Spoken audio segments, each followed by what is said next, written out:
When SNCC came in and helped to organize the freedom vote, over 80,000 people cast ballots. People came together and put together a platform and said, this is what we want from our government. These are our standards. This is what our community needs. And not only that, they came together and organized a group called the Mississippi Freedom Democratic Party that ultimately in 1964 goes to the Democratic Convention and challenges the seating of the all-white Mississippi Democratic Party delegation to the Democratic National Convention, which leads to a very famous speech by a woman named Fannie Lou Hamer, who who sits before the committee testifying, the Credentials Committee, and testifies, and she says, you know, our phone rings off the hook with death threats, and we're beaten and we're threatened, and people lose their jobs, all because we want to be decent citizens, because we want to participate. We want to be a fundamental equal part. And this emphasis, this focus on controlling the politics, being in charge, defining for yourself what you want and what government owes you is a wonderful, interesting dynamic that when we look at Ghana, we look at the history of African liberation movements, what we see is this type of fight. And in the context of civil rights, what we have to understand is that our fights, I guess I shouldn't say fights, well, our pushes for change have often been defined very, very narrowly. Well, black people just wanted to be included. We just wanted to have our say. You know, we wanted to go and vote and everything would be okay. And Martin Luther King would be so happy that now you can stop anywhere you know, when I drive home to Arkansas, I can stop in Carbondale, I can stop in Marion and get gas and nobody will look at me funny. Well, the first thing is, A, Dr. King would be surprised that when I stop in Marion, people do look at me funny when I get gas, right? But the other thing is, we cannot assume that the push for equality, the push for equal justice was as narrow as that. It is a push for human rights. It is a push for understanding on a broad scale. The people advocating for civil rights change would not want to stop at a particular point, right? And that is always typically, in my mind, when scholars, when we have debates about civil rights, the flaw is that people sort of assume that there is a goal to be achieved.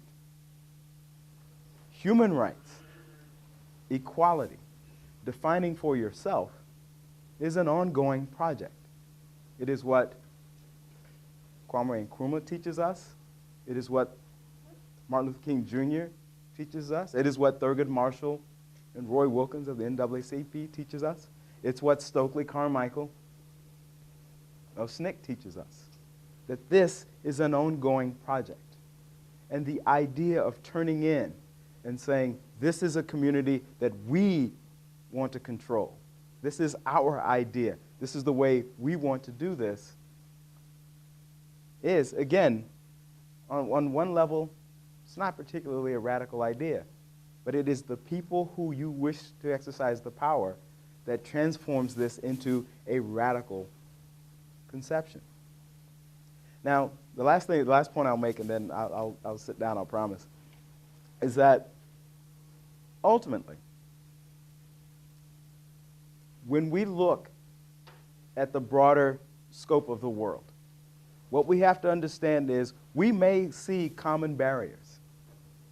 Again, in African American history, well, technically African American politics, as I'm in political science, it's very easy to look at and say, okay, the African American struggle is very clearly defined. First, you want to get rid of slavery. Later, you want to get rid of segregation. Okay, that's fine, right? But simply because we have a common goal, it does not mean that we're going to have a common set of solutions for solving it. And understanding the back and forth, understanding that Malcolm X and Martin Luther King and Stokely Carmichael and Paul Robeson and Ella Baker are all on the same side, even though they offer us different solutions. that allows us to think. It allows us to debate. It allows us to understand the complex interactions that give rise to democratic solutions. That's the important thing. And what SNCC does, and what the lesson of Kwame Nkrumah does for us, is the idea that we can help determine for ourselves which of the multiple solutions is the best for us.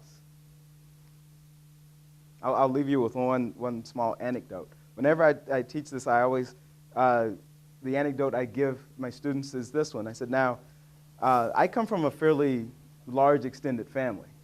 You know, my mother was the third of 10 children. My father was the second of 5. So I've got more cousins than anybody should ever have, right? Cousins and aunts and uncles and all that, right? And for some reason, my crazy family always wants to get together at Thanksgiving. All of us, right? And the wonderful part about that is it's great. We get to come together, we get to see each other, and it's fun, and, you know, until we all start to drive each other crazy, and then Thanksgiving is over, and then we all go our separate ways, right? But it should be easy to have Thanksgiving dinner, right? But it's not. Why? Because unfortunately, my grandmother's still, you know, she's a little older now, and so she can't sort of take control and be the dictator she was before and determine the menu. Now it's between my mom and my aunts. And everybody's got an idea, right? We should bake the turkey. We should fry the turkey, which, by the way, is a horrible idea. But neither here nor there, right? And, you know, everybody wants to have green beans and macaroni and cheese, and it takes forever for them to settle on a menu. And I'm pretty sure if somebody's like me that has that one uncle who wants to barbecue. It's Thanksgiving. We don't need to barbecue. Oh, but I barbecue better than anybody, right? And it's this, like I said, we're starting now determining what's on the Thanksgiving menu, right? I talked to my mom Sunday, and she was already like, yeah, your aunt's talking about this, but we're not having that this year. I'm like, can we really have this argument now? Can't you wait till November 1st before we start having this argument? But there is always a different set of ideas. Now, again, we love each other. We'll work out the Thanksgiving thing. At least I hope so. Or else I'm not showing up to the night before, and then, you know, then I can eat and go home and it won't be a problem. But that little analogy tells us everything about politics. Because I had a student come by my office the day after the election in 2008. And I'm going to assume he was just being funny, right? He walked past my office and he said, Dr. Anderson? I was like, yeah. And he goes, that racism thing, we're cool, right? Everything's done. And I just said, I'll see you in class, right? But people came by and they said, now black people are happy. Barack Obama's been elected president. I was like, how do you know that I agreed with him on anything, much less on everything? And they were like, whoa, because you're black. Great. I don't agree with the president on everything. Matter of fact, I'm kind of ticked at him for something he did yesterday, right? This whole thing, it's like, ooh, we're going to open up the shores to go drilling. I'm like, how many times you got to spill a couple zillion gallons of oil before you learn not to do that, right? When I was a kid, they told me, hey, don't touch that pot. I touched it, my finger got burned. I learned not to do that anymore, right? But just because we have a black man in office, does that mean that our political ideas are subservient to his agenda? Whether it be Barack Obama, whether it would have been Jesse Jackson in the past, whether it be whoever in the future. Everybody's ideas are valid. That is the essential lesson. So, thank you.